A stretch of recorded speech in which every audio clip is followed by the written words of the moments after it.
During the deliberation portion of the Chad Daybell trial, Chad was pretty stoic. He didn't have a lot of body language, which has been consistent with his entire trial for 30 days. He looks bored most of the time, chin up a lot in defiance. I went ahead and I want to talk about his body language. I fast forwarded and took the sound out just so we could watch what he was doing. And this is 7 times the speed of what actually happened with no sound. Now just watch.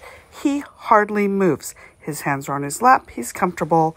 And he's just looking like he is one bored person. Like, why are we going on? Now I know this has gone on and on. There's a lot of things being discussed. And of course, that's what any defendant would need to do. They need to not show any kind of facial activity. Poker face is what we call it. Poker face. So no one can read into anything.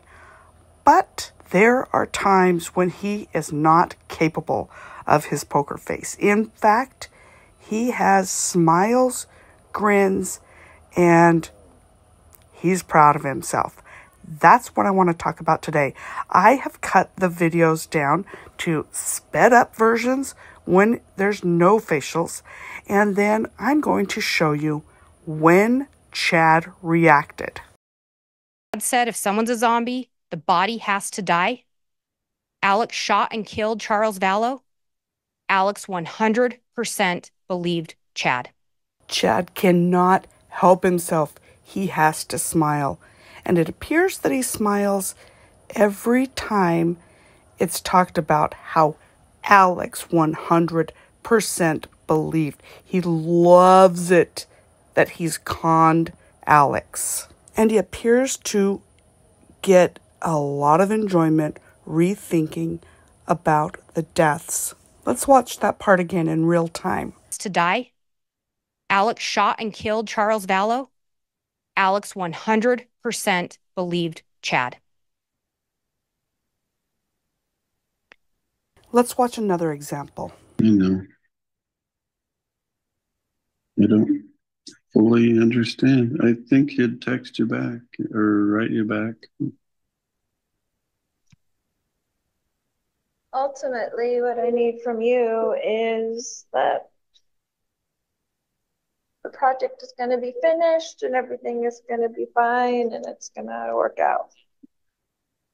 That's what he said.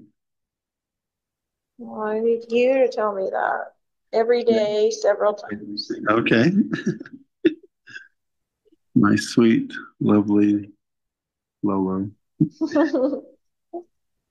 Things are going to work out. Not just because he says so, but because I know so. Chad's baseline is a lot different. He's still trying to be poker face, but his head's bobbing up and down. We're getting reaction. He loves to hear himself talk. That's my guess. It's a marvelous plan. Slight. How do you know so? Hiccup. How do I know?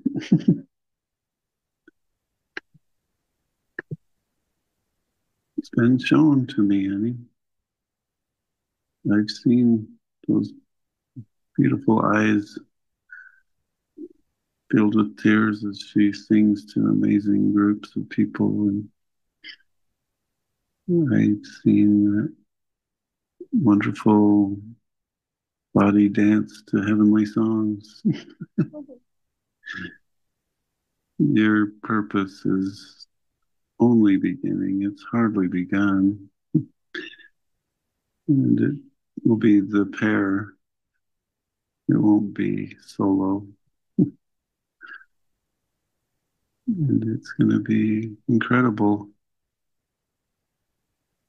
What is Chad Daybell doing on September 8th of 2019?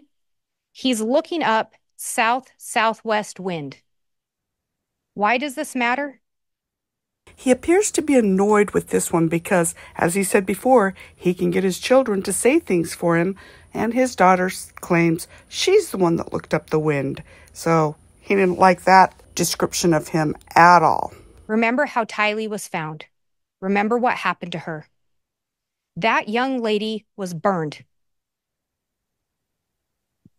Her remains discovered on Chad Daybell's property. He's trying so hard not to look proud of himself. Limb debris. Not tree, limb debris. While I did so, I spotted a big raccoon along the fence. I hurried and got my gun, and he was still walking along. I got close enough that one shot did the trick.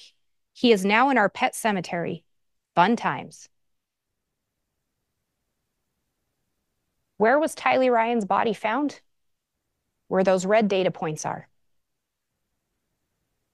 In Chad Daybell's pet cemetery.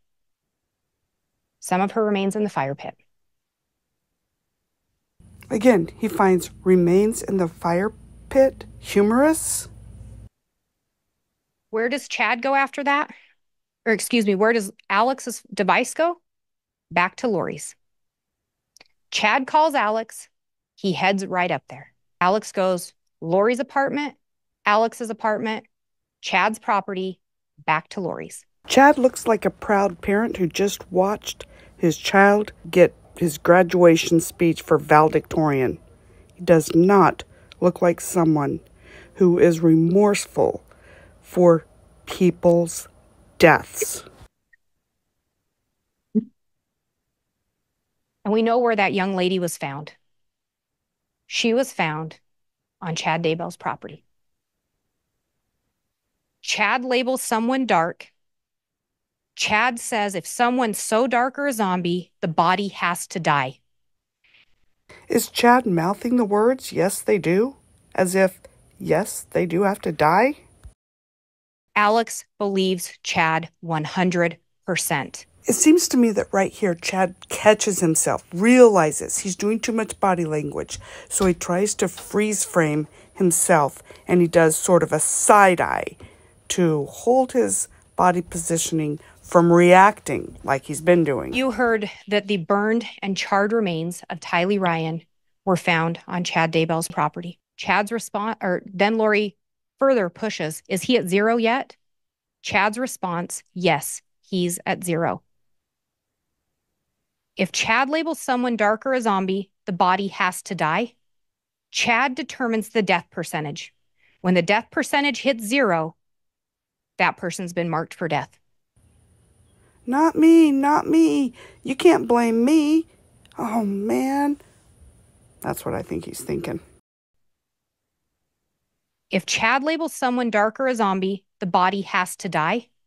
Chad determines the death percentage. When the death percentage hits 0, that person's been marked for death. On September 23rd of 2019, you heard how there was location data associated with Alex Cox looked at. And before that, you'd heard from Melanie Gibb and David Warwick about how they were visiting Lori. They'd come up for an event, and they were staying at Lori's house. You heard from them, from Melanie Gibb in particular, that there was an incident where Chad took JJ upstairs. And when Chad came down, he had scratches on his neck, that being Chad had scratches. And when asked what happened, he basically said JJ had freaked out. But you also heard Chad was supposed to go with her, and he backed out. Why did he back out? Well, we saw the messages between Lori and Alex about how she and Chad were going to get to go on a real date.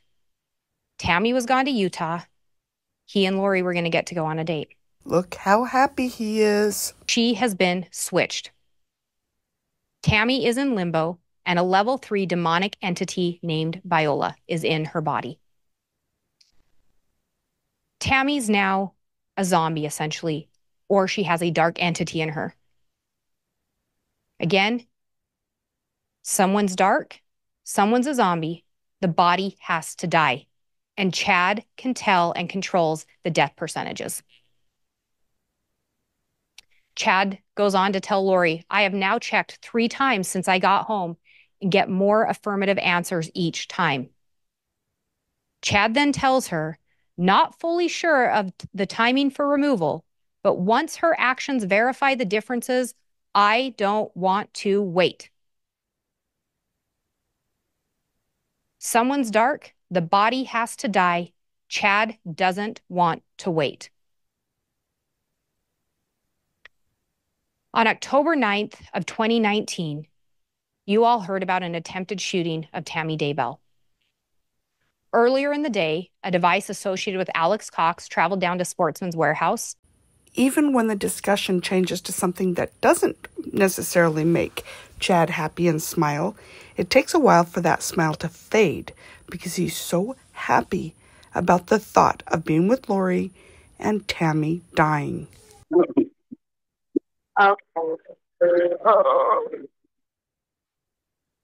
Of all the times he shouldn't smile, when he's listening to the 911 call about his wife's death is when he really shouldn't be smiling. And he's pursing his lips trying so hard not to smile, but he can't help himself. Yeah, she's not even gross.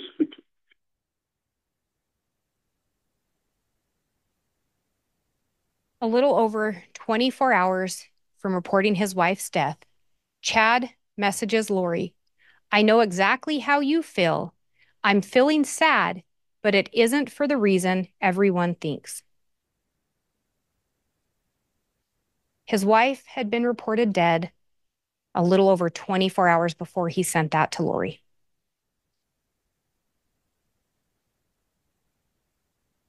You heard the description of Tammy, stiff and cold, clearly dead. And yet, Garth and Chad say they put her back on the bed. Garth says he hears a thud and his dad calls for him. However, Garth and Chad were consistent. Tammy didn't fall out of bed. Where's the thud? Where's the thud? Where's the thud?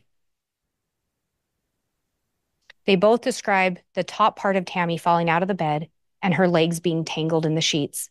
Again, oh, so happy. And you heard from the coroner that when she arrived on scene, there was this rag in the bedroom. And she took the rag and she wiped the foam or the sputum that was coming out of Tammy's mouth. But what you also heard from her was it was a rag Chad had already been using. Tammy's clearly dead. The body's been moved. The foam's been wiped. You heard how Alex took her down to Las Vegas to drop Lori off at the airport shortly before that. But what's more telling than who was in Hawaii is who wasn't. Melanie Pulowski told you Alex Cox was supposed to go with them on that trip. Alex didn't go because Chad needed help with something. Tammy was possessed. Her death percentage was low. Alex believed Chad 100%. Again, Chad loves it when they talk about how Alex believed him 100%. Woo! That makes him so happy. Changed as new people came in. Coroner Dye mentioned something about seizures. All of a sudden, oh yeah, Tammy was having seizure-like activity. Nothing in Tammy's medical records support low blood pressure. Nothing in her medical records support seizures. This looks like a, oops, I got caught look to me. Nothing in her medical records support any kind of a negative drug interaction between homeopathic medications or any other medications Tammy was on. Those were statements provided by Chad Daybell. Initially, based on the information provided solely by Chad, no autopsy was ordered. However, just weeks later, the Fremont County Sheriff's Office was contacted by the Gilbert Police Department about that attempted shooting of Brandon Boudreaux. They'd linked the Jeep that was used in that to the Fremont County area. And more specifically, they wanted them to check if it was at Chad Daybell's property. Shortly after that, an investigation was launched by Fremont County into Tammy Daybell's death. This included exhuming her body. Her body was exhumed so the Utah Medical Examiner's Office could perform a full autopsy and conduct an investigation into the cause and manner of death. And they, in fact, did that. And we'll come back to that in a little bit. I just heard an excerpt of Chad talking to Jason Williams. But before that, on that December 8th call with Melanie Gibb, Chad ends up chiming in, and he's trying to explain the Tammy situation. People are out to get us. People are making stuff up, such as my sister-in-law. Tammy died naturally. Tammy died in her sleep. Tammy was having health issues. Her heart was about to give out. My kids will testify to that. Not that it's the truth, but that my kids will testify to that. Interesting. So is there kids that are not involved, or what are they talking about? So I'll have a clue if they show up at my house. If they show up, you can just give them the attorney's name and say, we're not talking to you without an attorney. Okay. Because No, well, it's my sister-in-law. It's just a bunch of people that are starting trouble for no reason. It's separate from the Tammy situation. The Tammy situation is funny. He's laughing that his wife died. Again, Chad trying to distance and explain the Tammy situation separate from the kids. But it wasn't separate. Watch this next build-up. He goes from lower to higher, higher, higher, happier, happier, happier. Even though this is condemnation for him, he is enjoying being built up as the mastermind. Chad determines if people are dark or possessed. Chad rates their death percentage, and we all know what Chad said. Dark people, possessed people, the body has to die. JJ, Tylee, Tammy, all labeled as dark by Chad Daybell. It's a simple situation, but we just can't tell you because then you'd have to be involved. Yeah, exactly. No, I get it. That's fine. So at that point, they're talking about bringing down like a host of like FBI people involved and stuff. And I'm like, I don't want, I don't need that. Alex said, I don't want to know where JJ is. You know who labels people dark. You know what has to happen to the body. And Alex believed Chad 100%. They both unequivocally testified the manner of death was a homicide, the cause asphyxiation. And you heard them talk about the different manners of death. And you heard Dr. Christensen just yesterday talk about no sign the asphyxiation was a suicide, no sign the asphyxiation was natural, no sign the asphyxiation was accidental. That left homicide. Death by the hands of another. They talked about... This part seems to stress Chad out. Look how tightly gripped his hands are. The bruises on Tammy. They talked about the fact those could be consistent with being restrained. They talked about the exhaustive toxicology tests that were done to try to ensure they had the correct cause of death. They talked about considering all the other natural possibilities. Seizures, cardiac arrhythmia.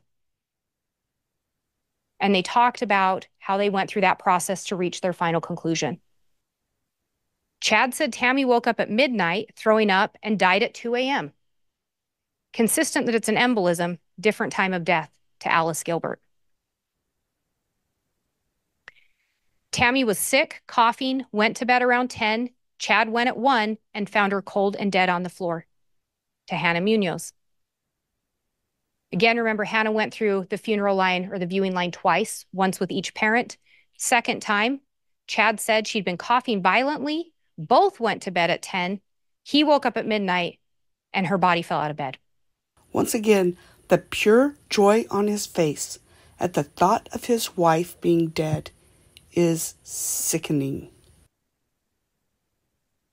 While Tammy's autopsy was being conducted, while the kids were still missing, while Alex passed away, Chad and Lori remained in Hawaii, on the island of Kauai, living out the plan as set forth by Chad Daybell. Comment below. Let me know your thoughts on what your take is from Chad Daybell's body language during the deliberation of his trial. Don't forget to subscribe, and I'll see you again soon.